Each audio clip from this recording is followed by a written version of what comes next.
नमस्ते दोस्तों। Adult onset flat foot एक ऐसी बीमारी है जिसमें आपका पाँव नॉर्मल से फ्लैट फुट की तरफ कन्वर्ट हो जाता है। ये यूजुअली 30 से 40 वर्ष के बाद होने वाली तकलीफ है। नॉर्मली हमारा जो पैर है उसमें इस तरह का एक आर्च होना चाहिए, और अगर ये जो आर्च है वो ख़त्म हो जाता है, जिसको फॉलन आर्च भी बोलते हैं या कोलैप्स आर्च भी बोलते हैं, तो आपका पाँव में जो आर्च है, जो आपके पाँव की गोलाई है, फुट की गोलाई है, वो खत्म हो जाती है और पाँव सीधा पड़ने लग जाता है। इसको फ्लैट फुट बोलते हैं। अब समझने की बात यह है कि फ्लैट फुट क्यों होता है। फ्लैट फुट के कई कारण होते हैं। अगर हम अंदर की स्ट्रक्चर की बात करें तो टखने के पीछे एक नस जाती है जिसको टिबियालिस पोस्टीरियर टेंडन कहते हैं, और ये टिबियालिस पोस्टीरियर टेंडन एक ऐसी टेंडन होती है जो टखने के पीछे एक राइट एंगल 90 डिग्री का टर्न ले लेती है, और जहाँ पे वो टर्न लेती है उसके जस्ट आगे के हिस्से में जो टेंडन का पार्ट होता है, वहाँ पे जो है खून का बहाव कम हो जाता है, जिसके कारण वो जो हिस्सा है वो एवेस्कुलर हो जाता है और डैमेज हो जाता है, और वहाँ पे इंजरी, सूजन हो सकती है। अब इसका मतलब ये हुआ कि जैसे जैसे ये नस कमजोर होती जाती है, आपका पाँव नीचे की तरफ फ्लैट होता जाता है। साथ ही साथ इंपॉर्टेंट चीज ये है कि एक स्प्रिंग लिगामेंट करके स्ट्रक्चर होता है जो कैल्केनियम के सस्टेंटिकुलम पोर्शन से लेके नेविकुलर तक जाता है, और ये स्प्रिंग लिगामेंट जो होता है ये वीक हो जाता है, कमजोर हो जाता है, जिसके कारण से आपका आर्च कोलैप्स हो जाता है और आपका जो पाँव है वो फ्लैट फुट में बदल जाता है। अब फ्लैट फुट से क्या तकलीफ होती है? पहली चीज तो है कि फ्लैट फुट आपकी जो पाँव है, आपका जो फुट है, उसकी बायोमैकेनिक्स को खराब कर देता है। इसका मतलब ये होता है कि जिस तरह का आपका वजन पड़ना चाहिए पाँव पे, वो वजन नहीं पड़ता है, और जो है वो पाँव तिरछा पड़ने लगता है, जिसके कारण पहले अंदर की तरफ दर्द होने लग जाता है, धीरे धीरे धीरे वो जो पाँव है वो बाहर की तरफ टर्न होने लग जाता है, तो फिर एक टाइम ऐसा आता है जब बाहर की तरफ भी आपको दर्द होने लग जाता है।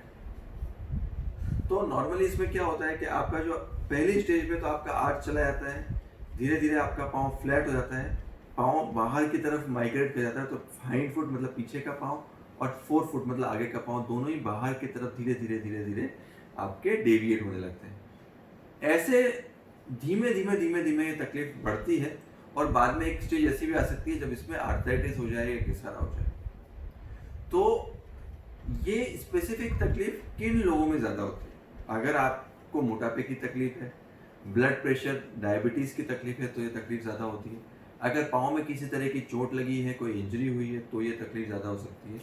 हमने अपने एक्सपीरियंस में देखा है कि जिन पेशेंट्स को सीरोनेगेटिव स्पॉन्डिलोआर्थोपेथी या गठिया वाई की तकलीफ होती है, उनमें भी ये तकलीफ ज़्यादा हो सकती है। और ख़ास तौर पे जो मैं आप बहुत ही इंपॉर्टेंट पॉइंट एम्फेसाइज करना चाहूँगा, अगर आपको यहाँ पे कोई तकलीफ होती है और आपने कभी टखने के नीचे स्टीरॉयड लिया है, तो स्टीरॉयड लेने के कारण भी फ्लैट फुट हो सकता है। तो ये सब चीज़ें आपको खास देखने की रहेंगी। अगर आपको फ्लैट फुट डायग्नोज होता है तो इसके लक्षण क्या होते हैं? पहली चीज़ तो आपकी जो नॉर्मल एनाटमी है फुट की वो खराब हो जाएगी, वो नॉर्मल जो आर्च है उसके मुकाबले फ्लैट हो जाएगा। दूसरे, अगर आप पीछे से देखेंगे तो आपको ज़्यादा उंगलियां नजर आएंगी, मतलब आपकी जो उंगलियां हैं वो बाहर की तरफ टर्न हो जाएंगी पैरों की।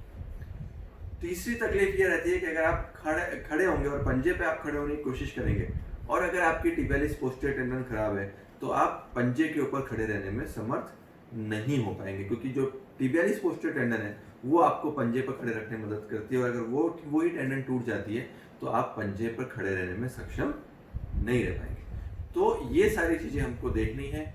उसके बाद हम जब पेशेंट हमारे पास आता है तो हम अगले इन्वेस्टिगेशन कराते हैं, जिसमें हम एक एपी और लैटरल एक्सरे कराते हैं, जिससे हमारा डायग्नोसिस कंफर्म होता है, और कुछ थोड़े बहुत केसेस में हम एमआरआई भी करवाने की ज़रूरत रहती है। अब साइंटिफिकली मैं आपको बात करता हूँ कि ये क्यों होता है और इसमें क्या क्या स्ट्रक्चर्स इन्वॉल्व होते हैं। तो जैसे मैंने आपको बात की कि टिबियालिस पोस्टीरियर टेंडन का डिसफंक्शन इसका बहुत इंपॉर्टेंट कारण होता है, क्योंकि वो जो टेंडन होती है वो आपका आर्च बनाती है। तो टिबियालिस पोस्टीरियर टेंडन जो होती है, इसकी खासियत ये होती है कि आपके पाँव की जितनी भी हड्डियाँ होती हैं उसको ये छोटे छोटे बेंड्स देती हैं, इसकी एक एंटीरियर बैंड होता है और एक पोस्टीरियर बैंड होता है। तो टिबियालिस पोस्टीरियर जब अंदर की तरफ जाती है तो उसका एक एंटीरियर स्लिप आती है, एक पोस्टीरियर स्लिप आती है। एंटीरियर स्लिप जो होती है वो आगे की हड्डियों को सप्लाई करती है, और जो पोस्टीरियर बैंड होता है वो अंदर की तरफ की लैटरल क्यूनिफॉर्म और मिडिल क्यूनिफॉर्म को सप्लाई करती है, और ये आपके पाँव का जो आर्च है उसको बना के रखती है। ये एक डायनामिक सपोर्टर होती है, मतलब ये एक मूवमेंट करती हुई जो आर्च की सपोर्टर होती है, और इसके डैमेज होने पे आपका आर्च जो है वो कोलैप्स हो जाता है।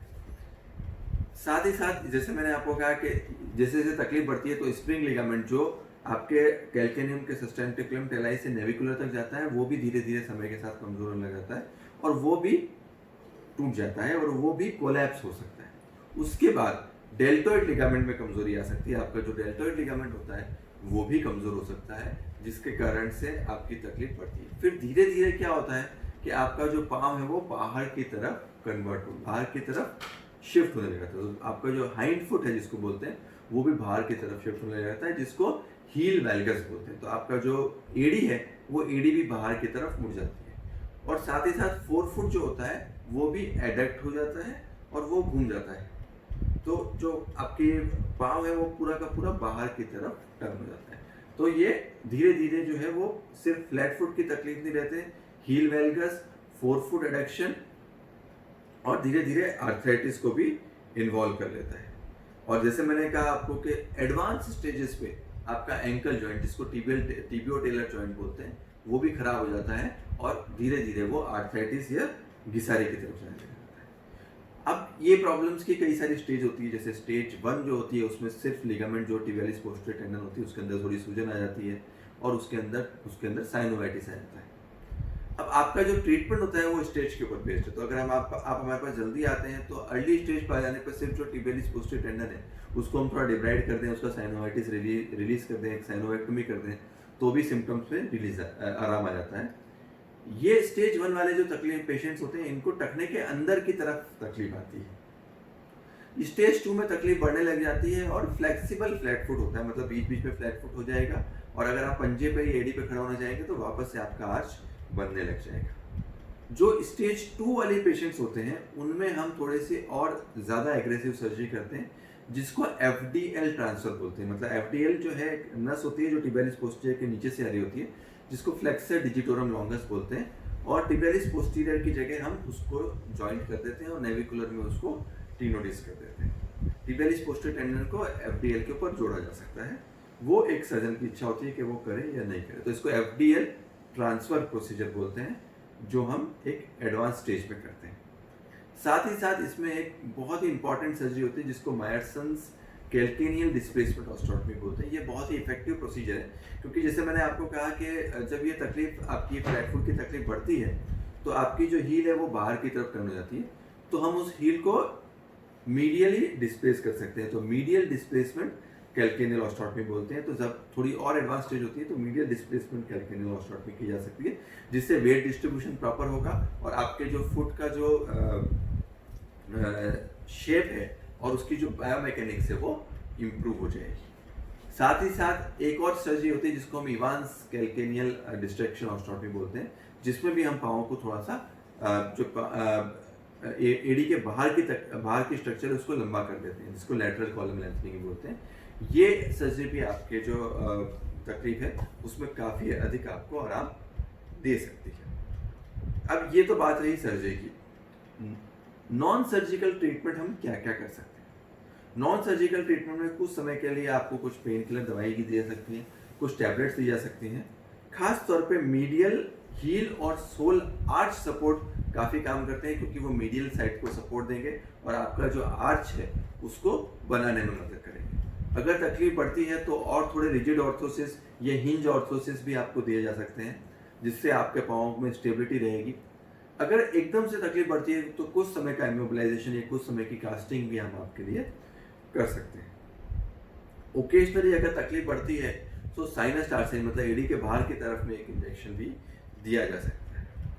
अगर आपको इसके संबंधित कोई भी तकलीफ लगती है, अगर आपको ऐसा लगता है कि आपको फ्लैट फुट की तकलीफ है और पहले नहीं थी, अब धीरे धीरे तकलीफ फ्लैट फुट की बढ़ रही है, तो आप हमसे संपर्क कर सकते हैं और कमेंट बॉक्स में लिख के क्वेश्चन पूछ सकते हैं। धन्यवाद।